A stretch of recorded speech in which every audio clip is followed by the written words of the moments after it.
señores, aquí comienza Minuto 1. Después de Víctor Hugo, en la pantalla de C5N, la realidad. Cada día más, la realidad. Lo que otros no te muestran, lo que otros cotidianamente te ocultan. Aquí te lo mostramos, aquí lo clarificamos y aquí, con objetividad y la verdad, te vamos revelando todo lo que está pasando en nuestra Argentina. A 45 días de la desaparición forzada de Santiago Maldonado.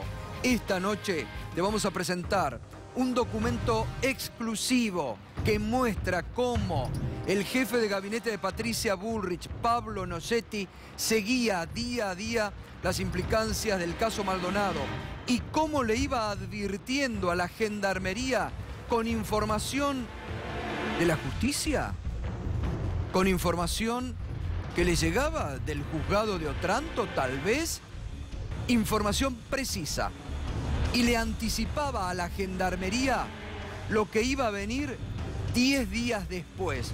¿Y cómo no sabía Nochetti de las cuestiones que la justicia iba a ordenar? Enseguidita, un documento revelador en un marco donde la gendarmería cada vez está más implicada en la desaparición forzada de Santiago Maldonado. Esta semana ha quedado al descubierto la trama de encubrimientos que hubo, las contradicciones entre los gendarmes, cómo ahora los gendarmes, los subordinados del comandante Escola lo están mandando al frente, porque dicen, él era el jefe y él fue el que impartió las órdenes. Y en todo esto, la justicia de Esquel cuestionada. El juez Otranto que ha rechazado la recusación de la familia, pero cada vez hay más críticas sobre la nula actuación del juez Otranto para, primero, dar con el paradero de Santiago Maldonado, pero ahora para profundizar hacia el foco de la gendarmería la investigación por la desaparición forzada de Santiago Maldonado. Y además, enseguidita, crónica de una cacería, una reconstrucción impecable que ha hecho nuestro colega que está en Esquel junto a Matías Santana, el principal testigo que ante la justicia afirmó, contó cómo los gendarmes se han llevado a Santiago Maldonado. Crónica de una cacería enseguidita. Gendarmes descontrolados, nuevas fotos que revelan el descontrol de la gendarmería, con piedras y hachas, elementos que están prohibidos por los protocolos de la fuerza y que tenían los gendarmes en el momento de la represión. Y Alejandro Berkovich te va a adelantar noticias sobre el desempleo y datos del ajuste que se viene en la República Argentina. Estamos ya a 45 días de la desaparición de Santiago Maldonado. Estamos transitando esta semana, la semana de las revelaciones. Todo lo que te vinimos comentando en Minuto 1 sobre la implicancia de la gendarmería, sobre cómo la gendarmería actuó en forma violenta en esa represión, cómo fueron a la casa de los mapuches, se fue confirmando a través de los testimonios de los propios gendarmes. Y hoy te vamos a mostrar justamente en una reconstrucción cómo fue la cacería de los mapuches ordenada por la gendarmería y ordenada obviamente por el Ministerio de Seguridad. Enseguidita vamos a estar con ese tema, pero ya nos acercamos a la campaña electoral, al inicio de la campaña electoral que se avecina, todos los ojos puestos nuevamente en territorio de la provincia de Buenos Aires, donde el próximo domingo la expresidenta Cristina Fernández de Kirchner, candidata a senadora junto a Jorge Tayana, relanza desde Florencio Varela, el principal distrito donde más votos obtuvo Cristina Fernández de Kirchner, su campaña electoral. Ayer lo vimos ampliamente, anoche se lo estuvimos mostrando, muchas repercusiones tras la nota que dio al colega Luis Novarecio en Infobaes y donde quedaron algunos detalles que ayer no les pudimos mostrar. Sobre uno de los aspectos que más se cuestiona a la expresidenta, sobre los actos de corrupción, la expresidenta también habló y decía lo siguiente. Usted declaró en el 2003 que tenía un patrimonio de 7 millones de pesos y en el 2010 de 100 millones de pesos.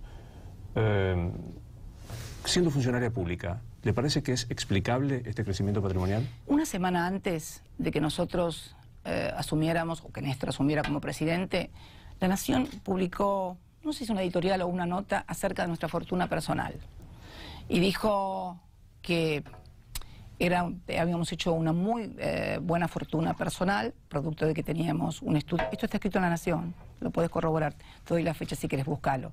18 de mayo del 2003. Hablaba de que Néstor, antes de asumir como intendente, que fue su primer cargo público, teníamos más de 23 propiedades. En realidad, siempre con nuestro estudio nos hemos dedicado a la adquisición de propiedades, a la locación de las propiedades, a plazos fijos. La evolución del patrimonio ya fue evaluada y fue juzgada. Esto fue juzgado, evaluado por los peritos de la Corte, no por cualquiera. No es que se sobreseyó un expediente así a tontas y a locas. Fuimos sobreseídos y finalmente se está investigando ahora sobre los mismos bienes.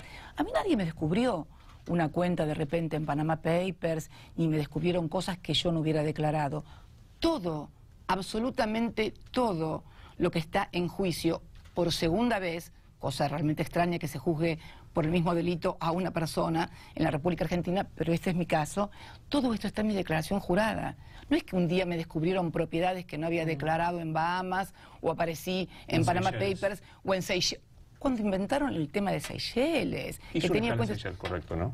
Sí, claro, hizo una escala en Seychelles, pero también hizo una escala en tantos lugares, en Luxemburgo y en, no sé si, me parece que es... ¿Una escala técnica de reabastecimiento?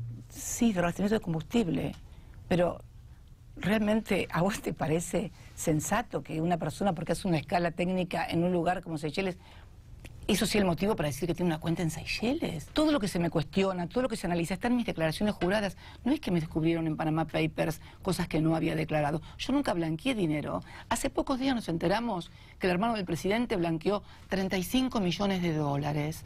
¿Y sabes por qué pudo blanquearlos? Porque el presidente violó la ley, modificó una ley en que estaba prohibido que los parientes de los funcionarios blanquearan dinero, y lo hizo.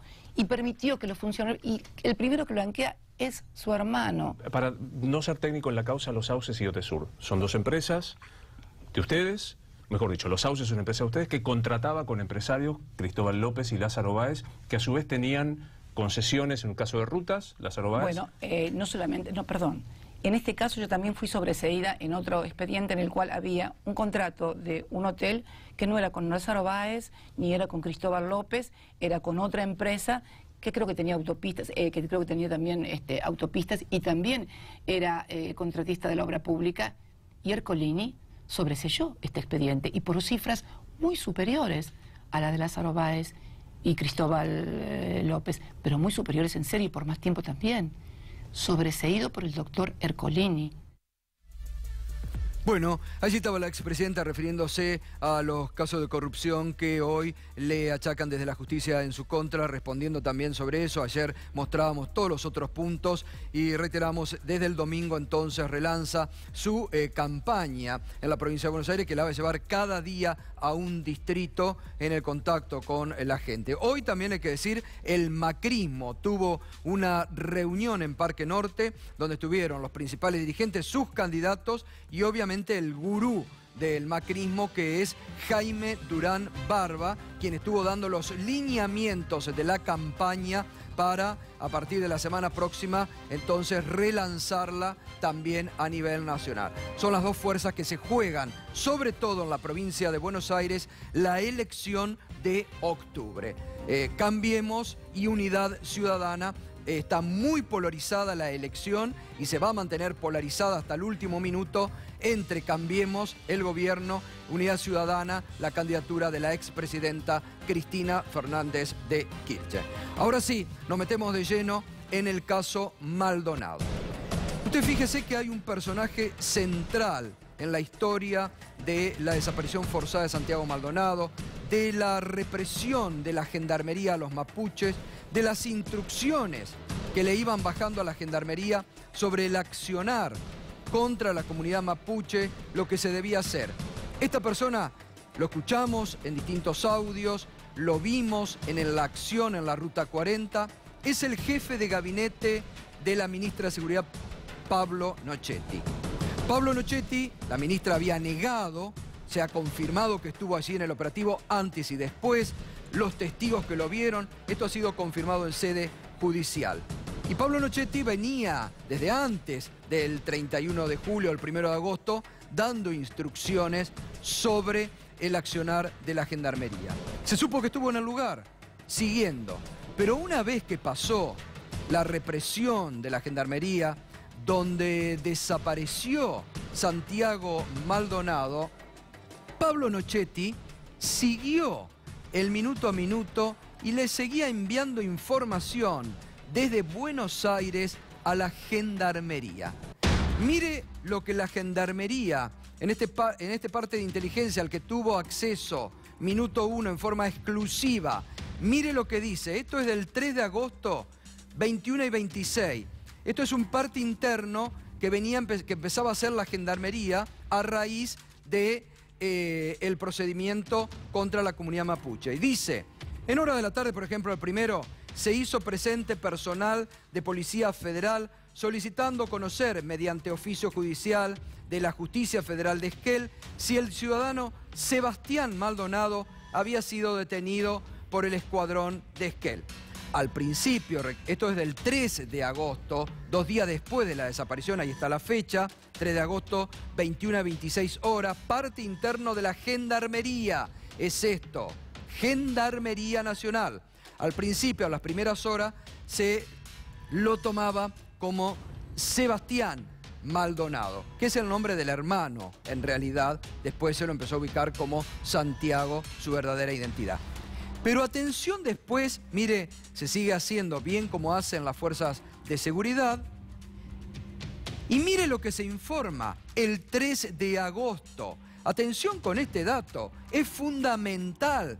Demuestra cómo Nochetti seguía dando instrucciones y en este caso alertando a la Gendarmería sobre un hecho de la justicia que iba a ocurrir 10 días después.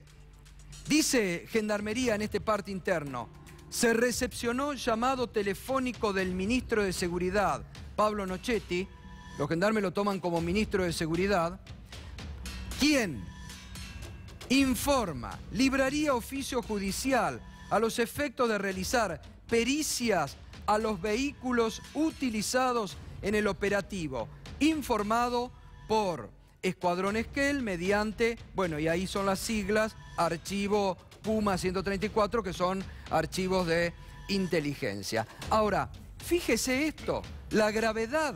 Pablo Nochetti le informa a la Gendarmería de Esquel el 13 de agosto, este parte es del 3 de agosto, 21 y 26, que la justicia de Esquel iba a hacer un peritaje sobre los vehículos utilizados en el operativo del 1 de agosto. Es decir, ¿cuándo se realizó el peritaje de las camionetas? El 10 de agosto.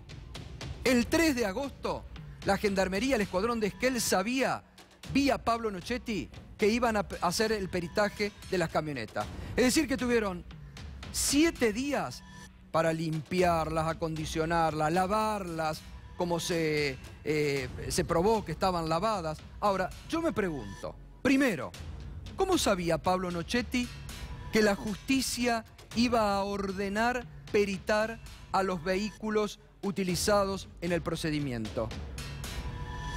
¿Le avisó el juez Otranto? ¿Le avisó la fiscal? ¿Hay una conexión entre Pablo Nochetti y la justicia? Es evidente que sí.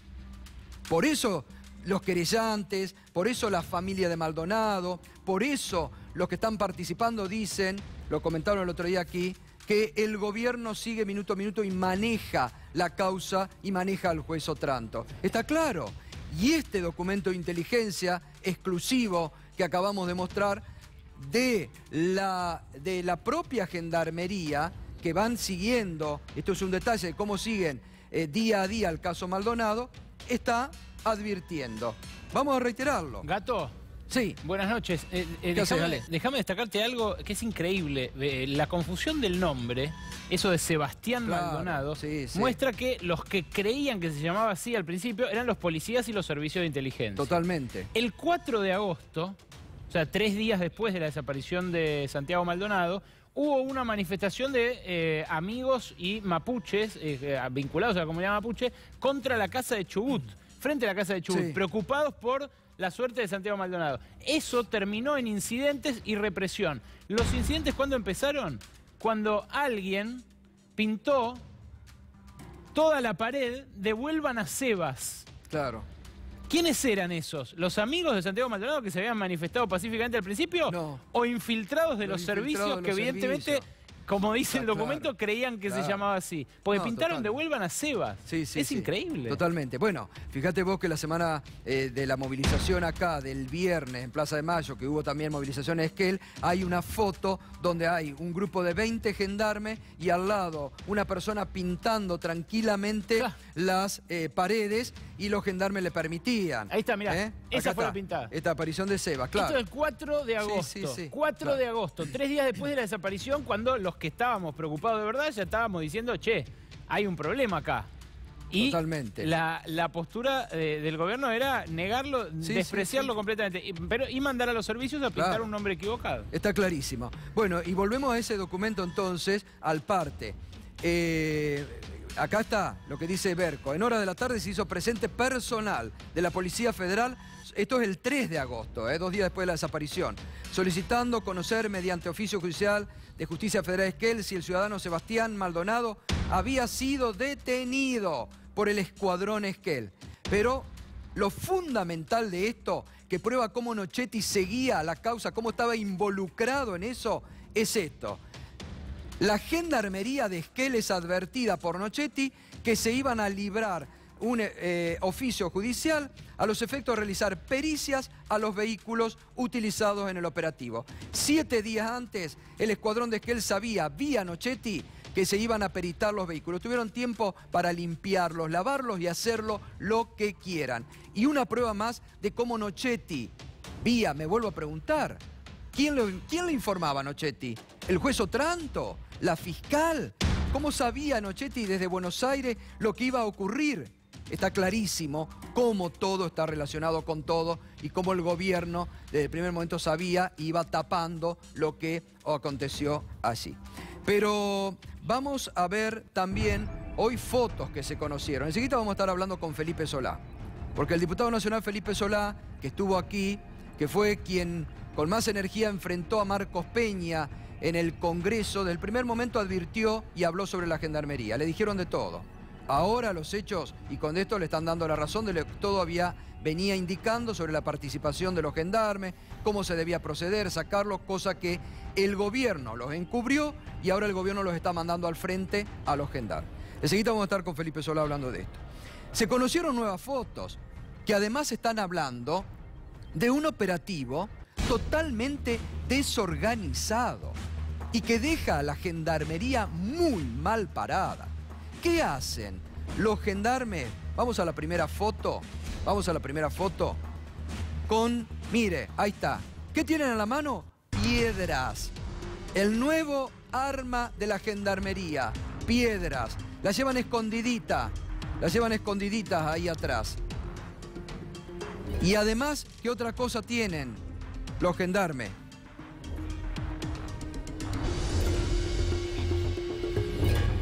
¿Se ve? Ah, se ve ahí. Un hacha. Es decir, que iban a desalojar la Ruta 40 con piedras y con hacha. Además de las armas que llevaban, que veíamos y que vamos a ver. Con hacha. Esto está prohibido por los protocolos de la fuerza del 2016, pero también del 2011. Armas del Neolítico. No, sí, totalmente. Pero además, la verdad que es absolutamente incriminante porque tienen armas. No es que llevan solo hachas y piedras. Tenían las armas reglamentarias ahí también. Hoy otro colega habló de tiros de 45, ¿eh? Sí. Un colega que está allá, en Esquel, investigando y con acceso a la causa. Tiros que tampoco estaban permitidos por el protocolo. Pero esto realmente es Bueno, cada vez entra en un terreno más bizarro. Totalmente. Y además, fíjese la otra foto, que muestra ya el descontrol de los gendarmes ingresando a territorio mapuche. Esta es la actuación ilegal. Mire, ahí se lo ve como tira piedra el gendarme. En poblado y en banda, diría. Claro. Y ahí se los ve cómo empiezan a marchar sobre territorio mapuche, ya en una forma totalmente y absolutamente descontrolada. Pero la otra que incrimina directamente a los gendarmes, la última foto, veamos, que lo muestra al famoso gendarme Echazú, que mañana tiene que ir a declarar. Mire, volviendo del río, cuando negaron en todo momento que habían llegado al río, ahora lo admiten, volviendo del río con una escopeta en su mano derecha. El gendarme, este es Echazú, que mañana tiene que declarar, volviendo del río con una escopeta en la mano derecha. Esto es realmente escandaloso ya a esta altura, la participación de la gendarmería, lo desopilante de la actuación, la ilegalidad en la actuación, porque además se van a conocer nuevos audios. Vamos a procesar para el viernes el audio de los gendarmes en el interrogatorio que le hace la Fuerza, donde dicen ellos y admiten que ellos realizaron un rastrillaje buscando personas y elementos sobre el río Chubut. Y además, bueno, vamos, ayer declararon otros gendarmes, ¿no? Se trata del testimonio del sargento Daniel Alberto Orrego, del Escuadrón 35 del Bolsón, que participó del operativo en la Ruta 40, que dijo: no había insubordinados. Orrego dijo que cada gendarme tenía un rol asignado directamente por Escola. Escola es el jefe del Regimiento 35, el que dijo que no habían llegado al río, que mintió, porque ahora los propios gendarmes lo están desmintiendo. Quien quedó a cargo del operativo luego de que su superior, Fabián Méndez, abandonara el predio. Méndez dijo que había ido al baño con una gendarme y se perdió 2 horas. Cuando volvió, le dijeron: sos un cagón, nos abandonaste en el peor momento. ¿Por qué se fue Méndez? Esto también tiene que averiguar la justicia. Sentido del arrojo, ¿no? Otra que Sargento Cabral. Y sí. Lo llamativo acá es que la teoría de la insubordinación y del gendarme suelto la levanta el propio gobierno, claro, enchastrando a Gendarmería, que si fuera así sería parecido a uno de esos ejércitos tribales del África subsahariana, ¿no? Porque sí, realmente no es la estructura de una fuerza de seguridad moderna. Y no, lo están demostrando. ¿Y qué más dijo el gendarme Orrego? Se hizo un rastrillaje en el río en busca de objetos y manifestantes. Orrego contó que escuchó la orden de repliegue de Escola y luego se hizo este operativo. Los elementos secuestrados fueron varios, entre ellos un morral con piedras que aún no fue peritado. Bueno, Felipe Solá, ahora vamos a una crónica que la vamos a compartir con Felipe también y con todos ustedes. Es una reconstrucción muy interesante de lo que pasó, realizada de la mano de Matías Santana. ¿Qué tal, Felipe? Buenas noches. ¿Qué tal? ¿Cómo estás? Primera conclusión de todo lo que pasó después de lo que usted viene sosteniendo, ¿no? Sobre la implicancia de la Gendarmería. Bueno, todo ocurrió en ese primer día, ¿no es cierto? Todo lo que sigue después ya está, digamos, armado y convenido por la Gendarmería. Se empieza, digamos, el gobierno acepta la versión de la Gendarmería, sale a defenderla y después empieza, como siempre, las declaraciones individuales que empiezan a contradecirse, ¿no? Eso es muy común, sobre todo cuando un caso toma un estado público enorme y, digamos, los gendarmes son afectados hasta en sus familias que vean televisión. El caso tomó una dimensión enorme y ya no pueden controlarlo, lo que diga toda la Gendarmería. Lo que debieron hacer de entrada es separarlos de la fuerza a todos, incluso a los jefes, incluso al jefe que está en Chubut, obviamente. Separarlo preventivamente de la fuerza, no solo de la investigación.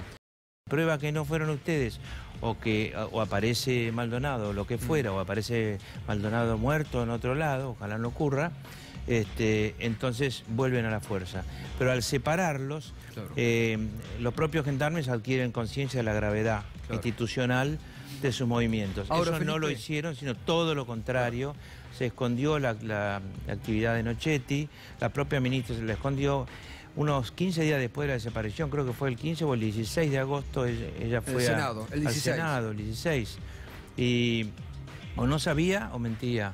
O sea, el O 16 las dos cosas. sabía todo lo que iban a declarar, porque ya estaban los interrogatorios hechos por Barberis, el 16 de agosto. Bueno, y además Ahora, ¿de fue ahí cómo cuando denegar? mintió sobre... Claro, ¿y cómo denegar? De decir que no iba a tirar un gendarme a por la ventana y todo, ahora están diciendo fueron los gendarmes. Algunos 3 o 4 loquitos que se fueron de mano. No, si fueron los gendarmes, fueron todos. Todos, los jefes, hasta el máximo jefe de ahí, y no sé si nos toca más arriba. Ese debe ser el criterio. Cuando la policía, el comisario Fanchotti y un cabo entraron y mataron a Santillán, y antes le habían pegado un tiro a Costecchi que murió, yo no me quedé con eso, me quedé con, digamos, cuando tuve que tomar decisiones, tomé la decisión de que se fuera toda la plana mayor de la policía y sobre todo la plana mayor de la departamental de Lomas, que incluía Avellaneda. Y este es el tema, si uno se pega así, Ahora, después Yo es no, muy difícil. perdón, yo no te iba a sacar el tema porque no te quería chicanear con la comparación de la masacre de Puente Pueyrredón y esto, pero ya que lo sacaste, hablemoslo porque es Lo bueno el saco contraste. porque lo he vivido. Sí, por eso. Lo he sufrido, lo he vivido y En ese y a contexto. mí me parece, yo dije una frase que... Perdón, ¿en ese cayó contexto hubo mal. descontrol de la policía o qué hubo? Porque No, tapada, tapadera, como nadie me dijo la verdad durante 36 horas. o sea, había una represión salvaje, una situación tensísima. No se la dijeron al ministro del entonces ni a mí durante 36 horas. Lo que ustedes ordenaron fue despejen el puente. No saltó por una investigación interna de la policía o del Ministerio de Seguridad, que no tenía esos datos, sino por las fotos que se sacaron adentro de la estación Las Avellaneda. fotos de Mateos, de Clarín. Fotos de Mateos y de otro muchacho más. que no me Ahora, acuerdo cómo se llama.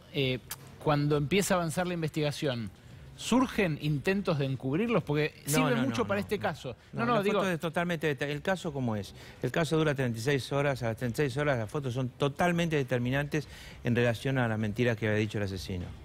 ahora acá. Que me había dicho a mí. Claro. Y que yo le hice decir a todos los periodistas, lo dejé solo con los periodistas, y les aclaré, los periodistas de Casa de Gobierno, y les dije que hablaran con él y que yo no tenía claro qué había pasado en la estación. Entonces, ¿por qué lo dije? Porque quería que lo que me había dicho a mí, que me dejaba dudas, se lo dijera a todos. cuando se da una situación así, Pero no la estaba autoridad, seguro yo, ¿eh? la autoridad política, ¿qué aprendizaje te dejó? ¿Qué debería hacer la autoridad Tomar política? distancia inmediata de las fuerzas de seguridad que son el Estado, Cosa que no hizo y que se Bullrich mueven acá. de una manera que a veces es muy útil y otras veces peligrosa. Cosa que no hizo Bullrich. Bullrich Tiene un costo, asomó la Pues, defensa. tomar distancia. Eso tiene un costo. Saber quién tiene toda la información. Ahora, claro, A Duhalde ¿cómo va a le tomar costó el distancia si su jefe de gabinete estaba ahí manejando el operativo? Claro. Se había reunido el día anterior con todos los ministros de seguridad No, pero aparte esto es grave. de las 3 provincias y estaba ahí. Es grave lo que acabamos de mostrar. Y ahora Nochetti avisándole y les 7 días antes. avisa que van a ser peritados. Es una Es vergüenza. decir, no Lo es que pasa parte que- directamente como si fuera un infiltrado a favor de Gendarmería. Pero perdón, de vuelta, la policía no actúa sola, la policía actúa bajo instrucciones. En ese caso la instrucción de ustedes fue despejen el puente. No, en este caso fue distinto. Lo que hubo es una instrucción al comisario Fanchotti desde otro lado.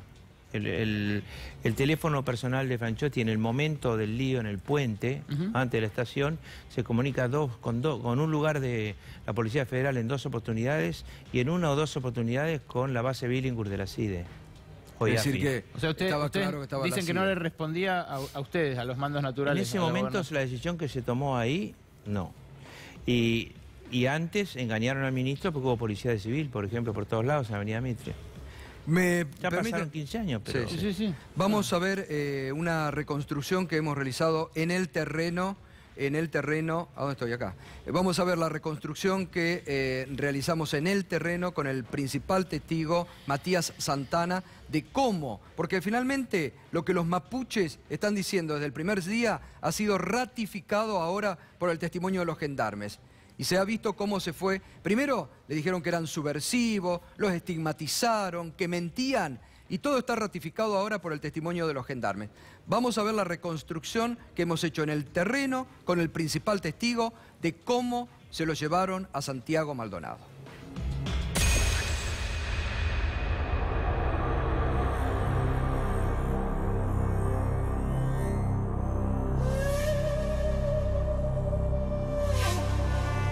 Venían de allá arriba, del cruce, y desde ahí se empezaron a avanzar hasta el cartel verde y ahí nos tiran la camioneta encima y comienza la represión.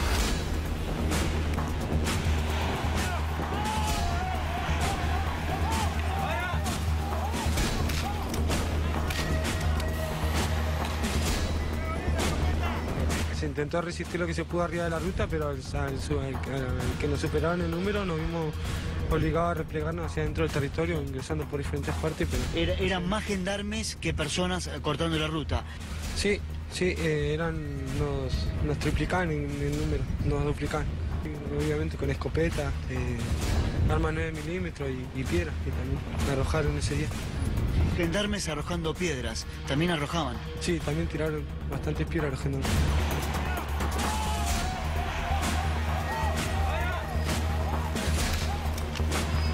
¿Cómo te diste cuenta que el 1 de agosto no era un día más, que algo iba a pasar? ¿Cómo llegaste a darte cuenta que la gendarmería estaba tan enfurecida?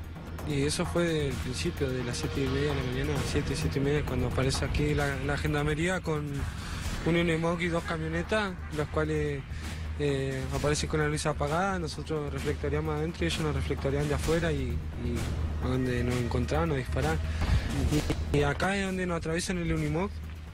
En primera instancia se apuestan en los tiradores y nosotros estábamos hoy adentro del territorio hasta que logran romper el candado y patean la tranquera y entran todos corriendo. La viva voz de agarren y tirar y todo eso se escuchó. ¿Vos los viste cómo con las escopetas disparaban directamente hacia el interior del campamento? Sí, estaban acá apostados atrás del Unimog, que lo usaban como parapeto y de ahí nos disparaban para adentro. Lo que fue la tranquera, digamos, tratar de resistir lo que más se pueda, pero ya cuando vimos toda la gendarmería adentro ya fue correr y tratar de salvaguardar nuestras vidas, ¿no?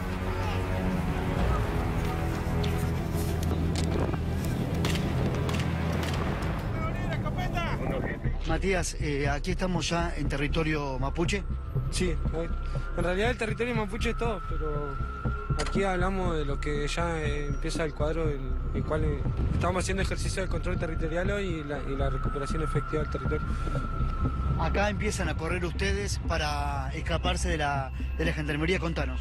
Sí, estábamos puestos un poquito más atrás, entraron todos corriendo para acá, nosotros estábamos dispersados acá en diferentes partes y todos nos lanzamos hacia arriba en carrera. Apenas tuvimos el primer acercamiento allá en el cartel verde que se ve aquí, y ahí ya empezaron a disparar hasta que nos corrieron y mientras los chicos iban cruzando el río también iban disparando y a mí también lo mismo desde el caballo. Y sabemos que cada vez que ingresan, como en enero le volaron la cabeza, casi le volaron la cabeza a uno pegándole un tiro en el cuello, hoy se llevaron un compañero y así la escalada de violencia va a seguir. ¿Se lo llevaron a Santiago? Sí, a Santiago se lo lleva. Se lo lleva a Gendarmería.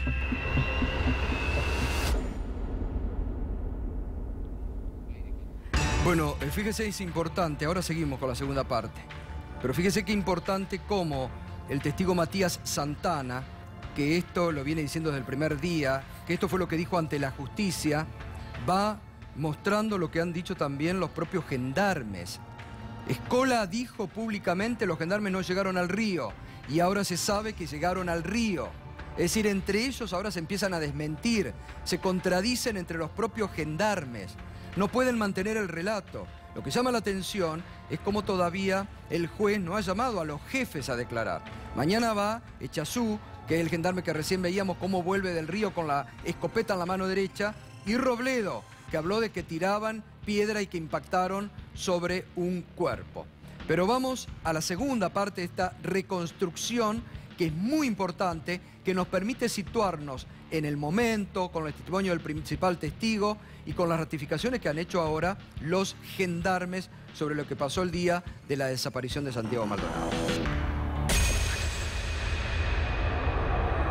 Son las represiones normales acá, digamos. Siempre no te tiran un tiro, no te tiran dos. Te tiran caja y caja.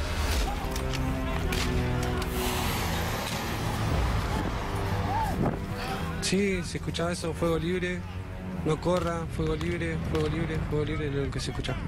Las personas estábamos agachados en las matas y donde te encontraban, acá, y ahí te tiran. Las fuerzas represivas vienen con el mismo objetivo siempre, de venirnos aquí a buscarnos, a cazarnos y tratar de desalojar el cuadro.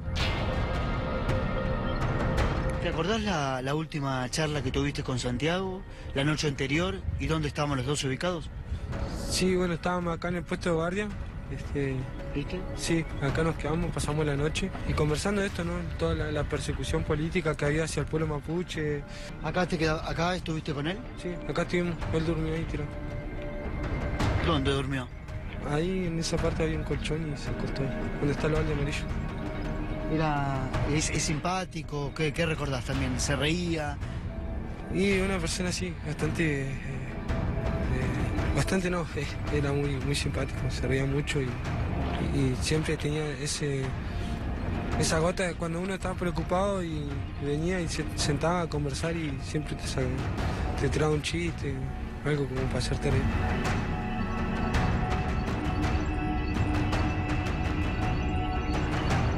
Aquí entonces en este puesto de guardia, ¿nos puedes contar cómo viste qué viste cuando a Santiago se lo llevaban? Sí, bueno, íbamos corriendo para abajo, para el río. ¿Para allá? Sí. Y ahí en la bajada, cuando bajás, ahí yo bajo un poco más abajo, donde tenía el caballo atado.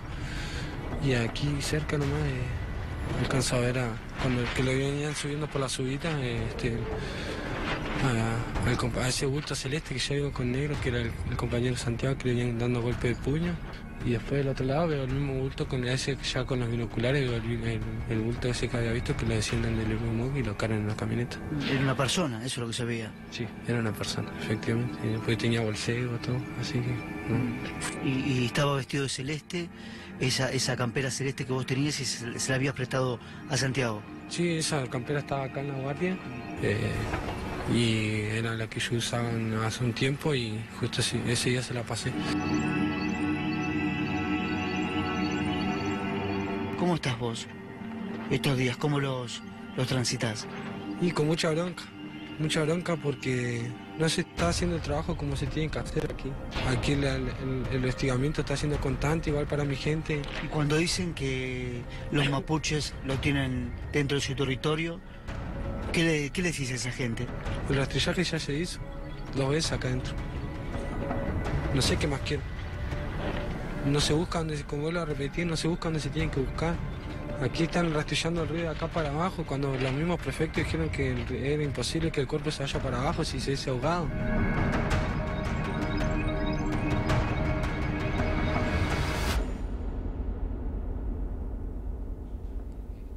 Bueno, es muy revelador este testimonio de Matías Santano, que cuenta la última noche de Santiago Maldonado.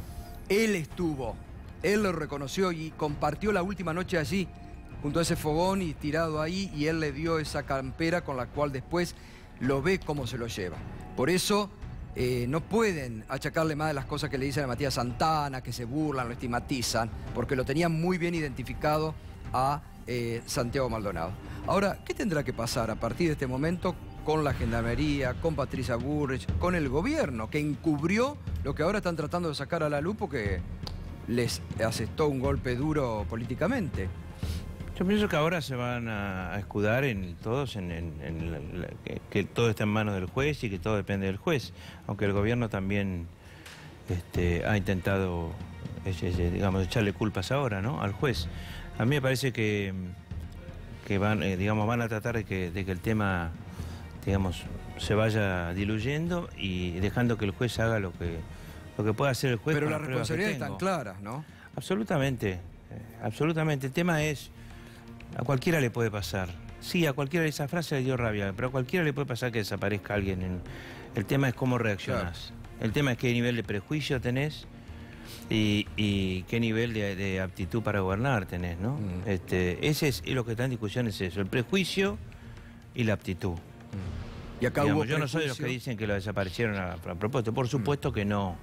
Son los primeros damnificados políticamente. Pero, digamos, el prejuicio te lleva a que una fuerza de seguridad te pueda envolver un paquete perfecto y vendértelo. Estamos con Felipe Solá, ahora seguimos, nos vamos a Esquel, Adrián Saloña que está siguiendo, la verdad que es muy interesante esta reconstrucción con Matías Santana, muy interesante y muy reveladora. Adrián, buenas noches. Hola Gustavo, muchas gracias. Sí, agradecemos a Matías y a la comunidad del Pulov que nos dejó pasar allí a su territorio. Te cuento, ya lo has ratificado, mañana a las 9 de la mañana va a declarar Emanuel Chazú, el gendarme cuestionado, observado, estará cara a cara con el magistrado. Pero también, ya lo informamos más temprano, pero lo ratificamos, Gustavo, el miércoles la reconstrucción del caso. Atención, C5N va a estar en vivo transmitiendo ese episodio. Ahora estamos con Federico Efrón, abogado del CELS. Ya le pongo el retorno para que te pueda escuchar, Gustavo. ¿Qué tal, Federico? Buenas noches, gracias nuevamente por estar. Nos interesa mucho saber la síntesis, cómo ustedes ven esta semana con el testimonio de los gendarmes, de lo que se ha revelado, la participación de Gendarmería, cómo ven ustedes la acción allí de la justicia. Bueno, esta semana hubieron 15 declaraciones de gendarmes. Queda muy en claro que después de mucha negación por parte del Ministerio de Seguridad, que muchos gendarmes llegan hasta la orilla del río, que es el último lugar a donde los miembros de la comunidad, particularmente Matías Santana, lo ve. No queda muy en claro cuántos gendarmes, ni están identificados con nombre y apellido todos, pero hay un grupo que ya empieza a surgir en todas las declaraciones. También queda en claro que hay un Eurocargo, un camión que ingresa y varias camionetas y que pasan muy cerca de la pendiente que baja hacia el río, que también tiene relación con lo que declaró Matías Santana.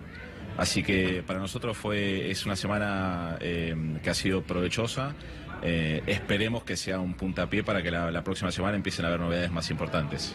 Acá ya no quedan dudas de la participación de la Gendarmería, del compromiso de la Gendarmería y de cómo también se ha tratado de encubrir la participación de la Gendarmería en la desaparición forzada de Santiago Maldonado, ¿no?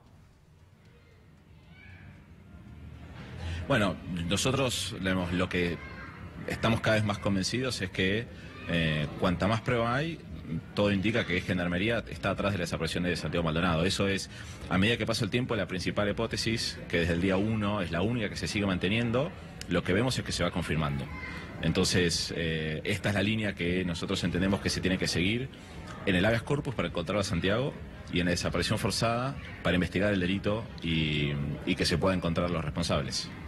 ¿Ustedes creen que ahora el accionar de la Gendarmería, después de la declaración mañana, por ejemplo, de Chazú y Robledo, que serían dos elementos importantes, tiene que ser ahora la próxima la declaración de los jefes de Escola, por ejemplo, que dijo que en ningún momento habían llegado al río, que no habían tenido aproximación a los mapuches, cosa que ha quedado desmentido por los propios gendarmes? Eso en algún momento va a tener que suceder. La cuestión es, hay que pensar ese tipo de situaciones con cautela por lo particular que es tener dos expedientes, uno de habeas corpus y uno de desaparición forzada. Entonces hay que privilegiar obtener información y luego ir citando en los términos que corresponda a todas las personas involucradas. Pero definitivamente es algo que entendemos que en algún momento tiene que suceder. Bueno, muy bien, Federico Efrón, muchas gracias realmente por mantenernos al tanto y sobre todo por la labor que ustedes cumplen allí, que es muy importante que una institución como el CELS esté siguiendo de cerca el expediente y los testimonios. ¿Gato? Sí. Permíteme, perdón, Sí. Doctor, le agrego una. Muchas gracias. La foto, Sí. la foto que aparece hoy en los medios que revela Infobae, Fernando Soriano, de los gendarmes con una piedra en la mano, Y el hacha. con el hacha, todo eso. ¿no permitiría abrir otra causa por la violación de los protocolos de seguridad, por cómo se manejaron allí, o incluso reforzar esta con otros cargos? ¿Qué figura le cabe a un gendarme que hace una barbaridad de estas? Bueno, eso yo creo que es parte de la prueba que se está acumulando. Nosotros desde el día 1 sostuvimos que el operativo, el ingreso a la comunidad fue ilegal y que la forma en la que ingresan implicaba un claro abuso de las armas, un claro abuso de la fuerza, sobre la cual el Estado los autoriza a utilizar. Nos parece que simplemente se va juntando más prueba y que muestra la arbitrariedad con la que el operativo se manejó ese día. Después, si se materializa en el mismo expediente con distintas imputaciones, como abuso de armas o como lesiones o como incumplimiento de deberes de funcionario o el delito que corresponda, o se hace en otra investigación, será una segunda etapa. Hoy es importantísimo que todos, en conjunto con la familia de Santiago y con Verónica Heredia, con su abogado, con su abogada, trabajemos para encontrarlo a Santiago y para responsabilizar a quienes ocasionan esta situación. Hoy estaba viendo en un documento de Amnistía Internacional que la desaparición forzada, tal como está tipificada por la ONU, por la OEA, y que la Argentina toma, digamos, por haber firmado, haber sido signataria de tratados internacionales, establece penas muy altas, digamos, más altas que la que indicaría un homicidio en estas circunstancias. ¿Eso le cabe por igual al jefe del operativo y al gendarme que puede haber ejecutado la cosa? ¿Hay algún atenuante por obediencia debida, por cadena de mandos? ¿Cómo es bien eso? No, eso se va a determinar cuando sepamos bien qué fue lo que pasó y a partir de lo que pasó, cómo fue que se reaccionó posteriormente. Hoy podemos decir con seguridad que el Ministerio no ha aportado toda la información que tiene, sí. Podemos decir con seguridad que haya lo que haya pasado fue en el marco de un operativo en donde había una cadena de mando que daba órdenes y a la cual los que estaban abajo debían responder, sí. Después, penalmente, ya hablar de responsabilidades es prematuro hacerlo. Será una cuestión de determinar si es en calidad de qué, si es en calidad de autor de una desaparición forzada o de encubrimiento. Todo ese análisis es para después, cuando tengamos más prueba, pero sobre todo cuando ya tengamos en claro qué es lo que pasó con Santiago. Muchas gracias, Federico Efron. Ahora sí, un abrazo grande. Y gracias, Adrián Saloña, desde Esquel. Realmente un trabajo impecable que vamos a seguir el lunes para enterarnos de todo lo que aquí acontece. No nos olvidamos de Santiago Maldonado. Seguimos con el tema, lo vamos a seguir mostrando los documentos como el de hoy, donde prueban cada vez más las complicidades que se han armado para encubrir a la Gendarmería y el grado de participación y de responsabilidad ya es ineludible que tuvo la Gendarmería con este tema. Pero tenemos la actualidad. Hoy fue presentado el presupuesto. Se está hablando de un ajuste de 100 millones de pesos para lo que se viene, Felipe. Se habla de una reducción importante de subsidios, ¿no? Por la vía del ajuste, digamos, ajustar el gasto por el lado de los subsidios y los subsidios a las tarifas de energía, ¿no? De gas y de luz. Yo no sé cómo lo harán y cómo será la propuesta, eso se velará cuando, digamos, podamos ver el presupuesto en su totalidad, pero ese es uno de los temas más importantes. La gran pregunta, ¿qué va a hacer el Frente Renovador ante un proyecto de ley de presupuesto con ajuste y endeudamiento altísimo? ¿Lo va a votar? Primero vamos a verlo. Después nos vamos a reunir y después vas a saber qué va a hacer el Frente Renovador. Yo creo que esas cosas no se anuncian de antemano, pero nosotros estamos en permanente, digamos, exposición a la gente porque estamos en campaña electoral y hemos dicho, y lo ha dicho Sergio Massa claramente, que vamos a defender al trabajador, que vamos a defender al mercado interno, que vamos a defender al jubilado, ¿no es cierto? Y que vamos a defender a todo aquel que está en una situación vulnerable, en una Argentina que decrece en cuanto a la producción de riqueza por habitante de una manera alarmante. Las tarifas, por ejemplo, está previsto que aumenten 30%, el doble que la inflación prevista del 15,4%. Sí, y se prevén que para el gas se previeron cuotas antes de las elecciones. Digamos, los ajustes que vengan pueden incluso no estar incluidos en el presupuesto de antemano, sino venir por afuera. una de las grandes contradicciones del gobierno ha sido tratar de bajar la inflación a 17 puntos, que era el proyecto que tenían para este año, y que se cruzara el tema tarifario del ministro Aranguren, aprobado por Macri, y, digamos, provocara un nivel de inflación mucho mayor, que finalmente nos va a llevar al 23%. Ahí hay una especie de incoherencia total entre la propuesta pero no sería de una un buena, lado y la no propuesta sería del una buena otro. ocasión la campaña justamente para que haya una especie de mandato popular respecto del presupuesto en la elección, o sea, que uno vote sabiendo que determinada fuerza va a decir sí o no ante un presupuesto que es ordenador, ley de leyes, ordenador de todo el plan económico. Absolutamente, y la idea previa que tenemos, no hemos leído el presupuesto. Salió hoy, Claro, yo lo ya presentaron hoy, pero Sí. no hemos leído el presupuesto. Yo vengo de Loma, de Zamora y de estar en otro lado. No te pido que lo leas Lo que hoy. quiero decirte, Lo quiere decir la vengo de semana que viene, la Temperley, otra. De Temperley y de Itatí, donde la gente clama por trabajo, antes que nada. Bueno, dice el gobierno que el desempleo bajó, por ejemplo. No, bajó la PEA, bajó la gente que busca Claro, empleo, la claro. población económicamente activa, que es Claro. el denominador. No, lo que nosotros suponemos es que la reducción del gasto, digamos, desde el punto de vista del gasto total, que incluye los intereses, o sea que lo que importa no es el resultado primario, sino el financiero, al final de cuentas, va a ser más reducido el déficit primario y va a aumentar mucho más el nivel de intereses. Ahora, Por lo Felipe, pronto los intereses que corren de antes, más los intereses nuevos que van a correr, dan una cifra escandalosa, dan alrededor de 27.000 millones de dólares para el año que viene. es tremendo el endeudamiento que dice 27.000 Berco. millones de dólares no es cualquier Son cosa. 800 millones de pesos por día en intereses. Sí, bueno, de eso endeudamiento. 450 Es solo de tremendo. Levax. Solo de intereses. Tremendo. Levax Ahora, 450 por eso. en plata argentina. Ahora, tenemos endeudamiento a esos niveles que está marcando por día Berco. Tenemos lo que se viene de ajuste y lo que se está indicando, que ayer lo contaba Berco, la reforma laboral, que lo están pidiendo ya los empresarios que sea la brasileña. Un combo que digo, ¿cómo se va a hacer para sustentar todo esto el año que viene, políticamente? Hay dos cuestiones que hay que aclarar. En primer lugar, la reforma laboral, digamos, es un invento nuevo que alguna vez se intentó, en la época de Cavallo hubo ¿se acuerdan? Una disminución de los aportes patronales, que en realidad no tuvieron un éxito importante en términos de creación de trabajo, y en cambio sí desfinanciaron las cajas.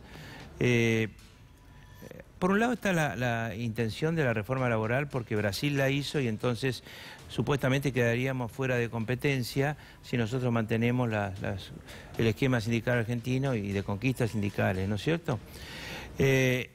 Por el otro lado hay otra cosa que es muy importante decirla. Cuando un país está creciendo,